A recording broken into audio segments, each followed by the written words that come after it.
Imagine being on a train deep inside a mountain. The wheels are slowing down, and then they just stop.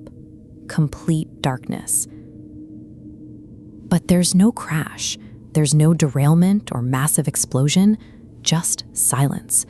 And inside those cars, over 500 people who are never going to wake up.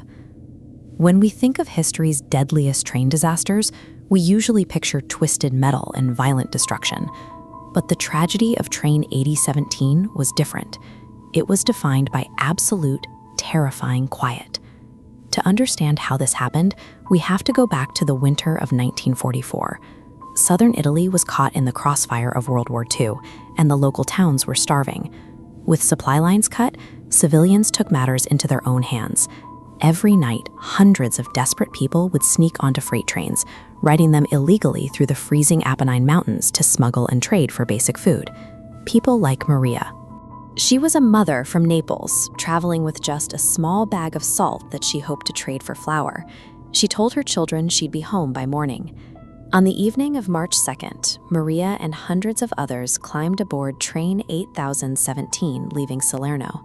They packed themselves shoulder to shoulder inside the open freight cars, completely undocumented. This extreme, wartime starvation built the foundation for the disaster. It forced a massive, vulnerable crowd into a single enclosed space. As Train 8017 climbed higher into the mountains, the grade of the track steadily steepened. The locomotive had to work at its limit to haul the overloaded freight cars up the incline. But there was a lethal problem with the engine. Because of the war, the railway was running on cheap, low-grade coal. It didn't burn cleanly. Instead, it produced a remarkably thick, toxic exhaust. This is a diagram of the Armi Tunnel. It stretches for 1.7 kilometers through solid rock. Notice what's missing. There are no vertical ventilation shafts to let air in or out. Deep inside the dark, the engine finally lost the battle. The poor coal couldn't generate enough steam. The wheels began to slip on the damp tracks. Slowly, the heavy train ground to a complete halt. Stalling inside that unventilated tube transformed the train into a massive physical cork, sealing the tunnel and trapping all its own toxic exhaust. Even though the wheels stopped moving, the engine kept burning. Within minutes, thick smoke began rapidly filling the tunnel. The primary byproduct of that dirty coal was carbon monoxide. It is a completely colorless, odorless gas.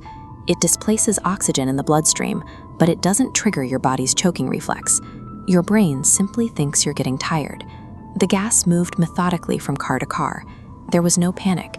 No one sounded an alarm. The passengers simply felt drowsy, closed their eyes, and drifted off to sleep. Near the very back of the train, two railway workers realized the air was getting thick. In the pitch black, they dropped to their hands and knees and pressed their faces against the damp tunnel floor, breathing the thin layer of clean air that remained. They survived because they recognized what was happening. For everyone else, the carbon monoxide acted as a biological assassin, disguising a lethal lack of oxygen as normal exhaustion. When rescue crews finally reached the train at dawn, they found a horrifying scene. Hundreds of passengers were sitting in their seats in perfect silence.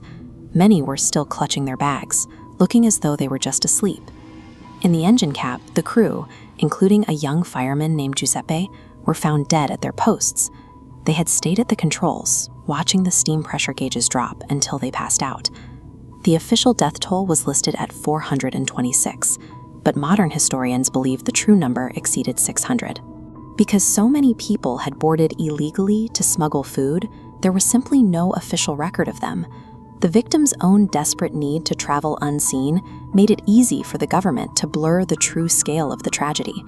In fact, the wartime Italian government suppressed the story for weeks to protect public morale. Engineers on earlier runs had actually reported the tunnel filling with fumes, but those reports were ignored. No one was ever prosecuted. Back in Naples, Maria's children waited an entire day before a neighbor finally came to tell them that their mother wasn't coming back.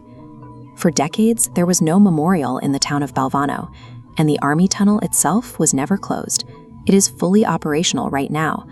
Modern trains still trace the exact path of Train 8017 into that same dark rock.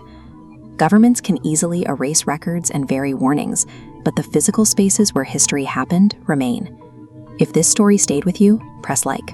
Subscribe to Dark Archives for more true stories that history tried to hide, and hit the bell so you never miss a new archive. Share this with someone brave enough to watch alone tonight.